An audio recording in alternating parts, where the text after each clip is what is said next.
Just imagine एक 6 साल का बच्चा जो अपने देश की आर्मी को ज्वाइन करे और हर एक लड़ाई में उनका भरपूर साथ निभाए। ये कहानी है सर्गियो नाम के एक रशियन बच्चे की जिसने वर्ल्ड वॉर 2 के दौरान जर्मन सैनिकों से युद्ध किया। ये वो समय था जब रशिया और जर्मनी के सैनिक एक दूसरे के खून के प्यासे थे और इस लड़ाई के चलते न जाने कितने मासूम लोगों ने अपनी जान गंवाई थी। इस कहानी की शुरुआत होती है रशिया के एक छोटे से गांव में, जहां 6 साल का सर्गियो अपने घर में चैन से सो रहा होता है। तभी अचानक से उसकी नींद खुलती है क्योंकि कोई उसके दरवाजे पर नॉक कर रहा था। अब जब सर्गियो ने दरवाजा खोला तो पड़ोस की एक आंटी जो पहले से काफी डरी हुई थी, वो फटाफट से घर के अंदर आ जाती हैं।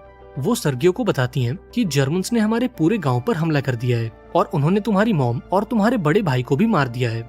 इसके बाद वो सर्गियो को खिड़की से बाहर निकालती हैं और यहाँ से भाग जाने को कहती हैं। अब सर्गियो भी ठीक ऐसा ही करता है और अपनी जान बचाकर भागने लगता है। इसी बीच जर्मन सैनिक उसके घर में दाखिल होते हैं और उसकी आंट को भी जान से मार देते हैं। इधर सर्गियो भागता भागता अपने गांव से काफी दूर आ गया और एक घने जंगल में कहीं खो गया। अब चूंकि वो सिर्फ 6 साल का है, इसलिए खुद को अकेला पाकर वो थोड़ा घबरा गया और अपनी माँ को आवाजें लगाने लगा। अब आज की रात सर्गियो उस जंगल में बिताता है और जब सुबह होती है तो हम उसे एक नदी के किनारे पर पानी पीते हुए देखते हैं। तभी उसे जर्मन सैनिकों की आवाज आई और ये सुनते ही वो फौरन एक पेड़ की आड़ में छुप गया। इधर जर्मन सैनिकों ने नदी किनारे पर आग जलाई और अपना खाना पकाकर खाने लगे। इसी बीच सर्गियो के पास एक सांप आ गया और इस सांप को देखकर वो काफी डर गया, लेकिन इसके बावजूद भी वो हिला नहीं और चुपचाप वहीं बैठा रहा क्योंकि वो सांप से ज्यादा इन जर्मन सैनिकों से डरा हुआ था। अब थोड़ी देर बाद जर्मन सैनिकों ने खाना पीना खत्म किया और आग बुझाकर यहाँ से चले गए। इसके बाद सर्गियो उस जगह पर गया और उनका बचा कुचा खाना लेकर दोबारा से जंगल में निकल गया। हालांकि शाम होते होते सर्गियो काफी थक चुका था क्योंकि उसने पिछले 2 दिनों में कुछ भी ढंग का नहीं खाया। इसी बीच उसने एक जंगली फल देखा और ये देखकर सर्गियो इसे खाने लगा, लेकिन अगले ही पल यहाँ एक जोरदार धमाका हो गया जिससे सर्गियो काफी डर गया। यहाँ सर्गियो को भ्रम हुआ कि शायद उन झाड़ियों के पीछे कोई मौजूद है, इसलिए वो कहता है कि अगर तुमने पास आने की कोशिश की तो मैं अपने राइफल से तुम्हें गोली मार दूंगा। इसके बाद वो आगे बढ़ने की कोशिश करता है, लेकिन भूख और थकान के चलते बेहोश हो जाता है। अब जब सर्गियो बेहोश होता है तो 2 रशियन सैनिक उसके पास आते हैं और उसे उठाकर अपने बेस पर ले आते हैं। वो अपने कमांडर को इसकी जानकारी देते हैं और यहाँ कमांडर सर्गियो से उसकी फैमिली के बारे में पूछता है। इस पर सर्गियो कहता है कि मेरे पड़ोस की आंटी ने मुझे बताया था कि जर्मन्स ने मेरे पूरे परिवार को मार दिया है। ये सुनकर सभी को काफी दुख हुआ क्योंकि सर्गियो इतनी कम उम्र में ही अनाथ हो चुका था। अब सर्गियो की हालत देखकर इन लोगों ने उसे ढेर सारा खाना और पानी दिया और उसके ट्रीटमेंट के लिए उसे काटिया नाम की एक नर्स के पास भेज दिया। अब सर्गियो की ड्रेसिंग करते वक्त काटिया उससे बातें करती है और सर्गियो की बातें उसे काफी अच्छी लगती हैं। उसे सर्गियो काफी पसंद आता है और वो अपने बच्चे की तरह उसकी देखभाल करती है। अब धीरे धीरे यहाँ मौजूद सभी लोगों को सर्गियो से काफी लगाव हो जाता है और उसके साथ वक्त बिताकर घायल सैनिकों को भी काफी अच्छा महसूस होता है। इसके साथ ही आर्मी के कमांडर को भी सर्गियो काफी पसंद आता है और वो हर दिन उससे मिलने आते हैं। अब कमांडर के मेडल्स और गन को देखकर सर्गियो काफी फैसिनेट होता है और उनसे इस बारे में कई सवाल करता है। अब कमांडर भी उसके सभी सवालों का जवाब देते हैं और उसे खेलने के लिए अपनी गन भी देते हैं। यहाँ सर्गियो कमांडर को अपने पेट पर बना एक टैंक दिखाता है और कहता है कि बड़ा होकर मैं भी एक सोल्जर बनूंगा। इसके बाद कमांडर बाहर आते हैं जहाँ उनकी मुलाकात नर्स काटिया से होती है। दरअसल ये दोनों एक दूसरे को एक लंबे अरसे से पसंद करते हैं, पर आज तक किसी ने भी अपने प्यार का इजहार नहीं किया। यहाँ काटिया कमांडर से कहती है कि आप सर्गियो को बटालियन के साथ ही रहने दें क्योंकि यहाँ मौजूद सभी लोग उससे काफी अटैच हो चुके हैं। दरअसल कमांडर सर्गियो को एक अनाथ आश्रम में भेजना चाहते थे क्योंकि यहाँ रहने से उसकी जान को खतरा था। इधर सर्गियो के पास पूरे दिन में ना जाने कितने सोल्जर्स आते हैं और उसके साथ अपना फ्री टाइम बिताते हैं। ये लोग सर्गियो को अपने हिस्से का खाना खिलाते हैं और उसे अपने सामान से खेलने देते हैं। इस कैंप में मौजूद सभी लोग सर्गियो से काफी अटैच हो चुके थे और कोई नहीं चाहता था कि सर्गियो उन्हें छोड़ के जाए। अब अगली सुबह जर्मन सैनिकों की एक टुकड़ी ने इस कैंप पर हमला कर दिया और चारों तरफ अफरा तफरी मच गई। अब सभी रशियन सैनिकों ने बड़ी ही बहादुरी से इनका सामना किया और जर्मन्स को खदेड़कर इस छोटी सी लड़ाई को जीत लिया। अब ऐसे ही दिन गुजरते गए और फाइनली वो दिन भी आ गया जब सर्गियो को अनाथ आश्रम भेजा जाना था। यहाँ एक सैनिक सर्गियो को लेने आया और कमांडर से इसकी परमिशन मांगी। अब यहाँ कमांडर ने सर्गियो को अपने साथ बिठाया और जाने से पहले उसके साथ थोड़ा वक्त बिताया। वो चाहकर भी सर्गियो से आंखें नहीं मिला पा रहे थे क्योंकि कहीं न कहीं वो भी चाहते थे कि सर्गियो उनके साथ रहे। यहाँ कमांडर ने सर्गियो को एक लकड़ी की पिस्टल दी जो उन्होंने खुद अपने हाथों से बनाई थी। अब इस गन को लेने के बाद सर्गियो ने कमांडर को गले से लगा लिया और उसके ऐसा करते ही कमांडर का दिल पूरी तरह से पिघल गया। यहाँ कमांडर ने उससे पूछा कि क्या तुम मेरे बेटे बनोगे। इस पर सर्गियो भी हाँ कर देता है क्योंकि कमांडर और सोल्जर्स के अलावा उसका इस दुनिया में और कोई नहीं है। अब पूरे बटालियन में ये बात फैल गई कि कमांडर सर्गियो को लीगली अडॉप्ट करना चाहते हैं। अब सर्गियो इनके साथ रहेगा, ये खबर सुनकर इन सभी की खुशी का तो ठिकाना नहीं था। अब उस रात इन सभी सैनिकों ने मिलकर सर्गियो के लिए एक यूनिफॉर्म बनाई और अगली सुबह जब सर्गियो की नींद खुली तो कमांडर ने उसे उसकी यूनिफॉर्म और आर्मी के जूते दिए। ये देखकर सर्गियो काफी खुश हुआ और इन्हें पहनकर इधर उधर भागने लगा। अब सर्गियो का ये रूप देखकर कैंप में मौजूद बाकी लोग भी काफी खुश थे और वो सर्गियो को एक सैनिक की तरह सल्यूट मार रहे थे। लेकिन इसी बीच यहाँ कुछ जर्मन प्लेन्स आ जाते हैं और इस पूरे कैंप पर हमला कर देते हैं। इस हमले में बहुत से रशियन सैनिक घायल हो जाते हैं और कुछ की तो मौत हो जाती है। यहाँ कमांडर किसी तरह से सर्गियो को बचा लेते हैं और उसे एक सेफ जगह पर छुपा देते हैं। अब थोड़ी देर बाद जब जर्मन्स के प्लेन यहाँ से चले गए तो सर्गियो सभी घायल सैनिकों के पास गया और उनकी मदद करने की कोशिश की, लेकिन इस टेंशन भरे माहौल में कोई भी उसकी बातों पर ध्यान नहीं दे रहा था। अब सर्गियो सच में किसी काम आना चाहता था, इसलिए वो उस कैंप में गया जहाँ सभी घायल सैनिकों को रखा गया था। यहाँ उसने सभी सैनिकों को पानी पिलाया और उनकी छोटी मोटी मदद की।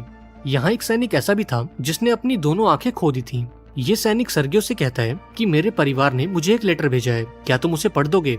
अब चूंकि सर्गियो 6 साल का एक बच्चा है, इसलिए उसे लिखना पढ़ना कुछ नहीं आता, पर वो इस सोल्जर की मदद करना चाहता था, इसलिए वो उस लेटर को उठाकर कुछ न कुछ बोलने लगता है। इसी बीच वो ये भी कहता है कि तुम्हारी गाय बिल्कुल ठीक है और अब वो बहुत सारा दूध भी दे रही है। इस पर यह सैनिक कहता है कि मेरे पास तो कोई गाय नहीं है। ये सुनकर पास मौजूद एक सोल्जर कहता है कि ये बच्चा जो भी कह रहा है तुम चुपचाप सुनते रहो। इसके बाद सर्गियो उस लेटर को अपने मन से पढ़ता है और उसकी प्यारी प्यारी बातें सुनकर सभी को काफी अच्छा महसूस होता है। अब ऐसे ही दिन गुजरते गए और अब सर्गियो जंग के माहौल में ढल चुका था। वो खुद को भी एक सैनिक मानता और एक सैनिक की तरह ही बिहेव करता था।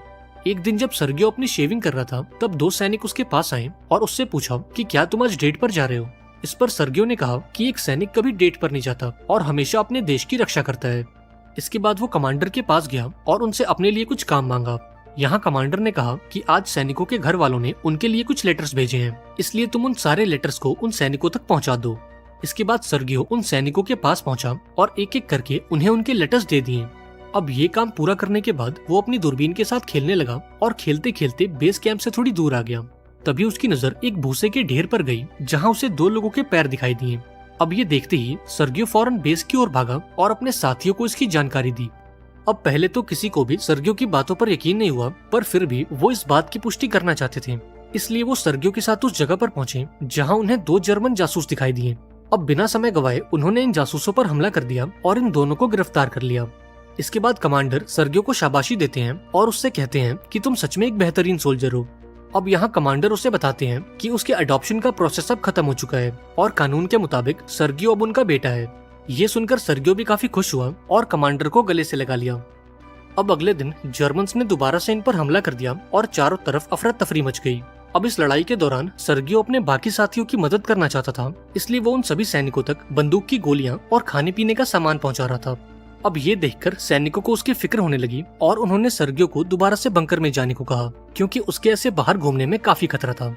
अब जब सर्गियो बंकर में वापस आया तो उसने कमांडर को काफी परेशान देखा, क्योंकि इस लड़ाई के चलते इनके रेडियो की कम्युनिकेशन लाइन टूट चुकी थी और ये लोग अपने हेडक्वार्टर से कांटेक्ट नहीं कर पा रहे थे। यहाँ कमांडर ने एक सोल्जर को बाहर भेजा ताकि वो उस टूटे हुए तार को ठीक कर सके, और इसी बीच सर्गियो भी उस सोल्जर के पीछे चला गया। अब जब ये सोल्जर उस वायर को फिक्स कर रहा था तब जर्मन्स की एक गोली उसे लग गई और वो बुरी तरह से घायल हो गया। यहाँ सर्गियो उससे पूछता है कि उस टूटे हुए तार को कैसे ठीक करते हैं। इस पर ये सोल्जर बताता है कि तुम्हें उसके दोनों सिरों को आपस में जोड़ना होगा।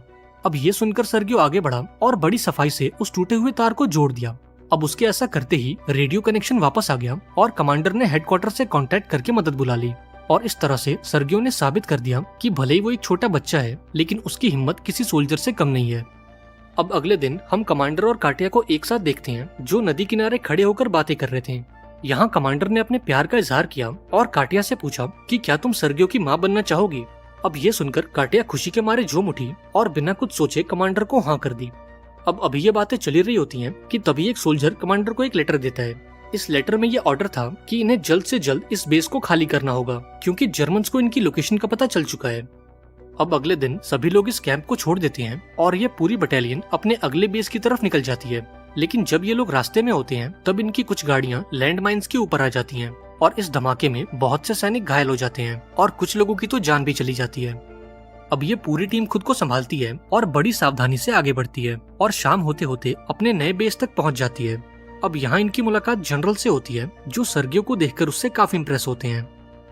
अब अगले दिन कमांडर की पूरी टीम को गार्ड बैनर से सम्मानित किया गया और सर्गियो को भी उसकी बहादुरी के लिए एक मेडल दिया गया। जब जनरल ने सर्गियो को वो मेडल दिया तो उसने कसम खाई कि वो पूरी जी जान से अपने देश की रक्षा करेगा। अब ऐसे ही दिन गुजरते गए और एक रात जर्मन्स ने इनके बेस पर हमला कर दिया। इस लड़ाई के दौरान एक जोरदार धमाका हुआ और इस धमाके में कमांडर बुरी तरह से घायल हो गए। ये देखकर सर्गियो रोने लगा और अपने पिता को बचाने की कोशिश की, लेकिन जब उससे कुछ नहीं हुआ तो वो भागता हुआ बाकी सैनिकों के पास आया और उन्हें पूरी बात बताई। इसके बाद बाकी सैनिकों ने कमांडर को वहाँ से बाहर निकाला और उन्हें हॉस्पिटल में एडमिट कर दिया। अब अगले दिन सर्गियो अपने पिता से मिलने पहुंचा और उनकी ऐसी हालत देखकर उसे काफी दुख हुआ। ये 6 साल का बच्चा अब इस बटालियन का एक अटूट हिस्सा बन चुका था और इनके अलावा उसका इस दुनिया में और कोई नहीं था। इस कहानी के एंड में हम सर्गियो को देखते हैं, जो अपनी टीम के साथ अपने नए बेस पर जा रहा था। अब इतिहास की माने तो सर्गियो अपनी बटालियन के साथ पोलैंड के युद्ध में भी शामिल था और आज की